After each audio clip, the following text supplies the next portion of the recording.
4th May. I found that my landlord had got a letter from the Count, directing him to secure the best place on the coach for me, but on making inquiries as to details he seemed somewhat reticent, and pretended that he could not understand my German. This could not be true, because up to then he had understood it perfectly. At least he answered my questions exactly as if he did. He and his wife, the old lady who had received me, looked at each other in a frightened sort of way. He mumbled out that the money had been sent in a letter, and that was all he knew. When I asked him if he knew Count Dracula, and could tell me anything of his castle, both he and his wife crossed themselves, and saying that they knew nothing at all, simply refused to speak further. It was so near the time of starting that I had no time to ask anyone else, for it was all very mysterious and not by any means comforting. Just before I was leaving, the old lady came up to my room and said in a very hysterical way, "Oh, must you go? Oh, young Herr, must you go?" She was in such an excited state that she seemed to have lost her grip on what German she knew, and mixed it all up with some other language which I do not know at all. I was just able to follow her by asking many questions.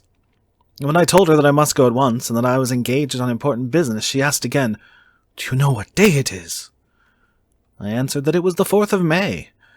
She shook her head as she said again, "Oh, yes, I know that, but do you know what day it is?" On my saying that I did not understand, she went on, "It is the eve of St. George's Day. Do you not know that tonight, when the clock strikes midnight, all the evil things in the world will have full sway? Do you know where you are going and what you are going to?" She was in such evident distress that I tried to comfort her, but without effect. Finally, she went down on her knees and implored me not to go, at least to wait a day or two before starting. It was all very ridiculous, but I did not feel comfortable. However, there was business to be done, and I could allow nothing to interfere with it. I therefore tried to raise her up, and said, as gravely as I could, that I thanked her, but my duty was imperative and that I must go. She then rose and dried her eyes, and taking a crucifix from her neck, offered it to me. I did not know what to do, for as an English churchman I have been taught to regard such things as in some measure idolatrous, and yet it seemed so ungracious to refuse an old lady meaning so well and in such a state of mind.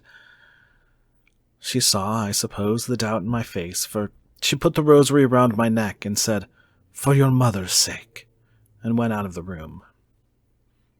I am writing up this part of the diary whilst I am waiting for the coach, which is, of course, late, and the crucifix is still round my neck.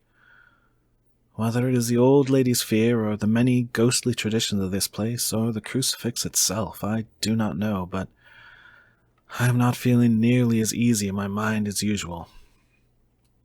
If this book should ever reach Mina before I do, let it bring my goodbye. Here comes my coach.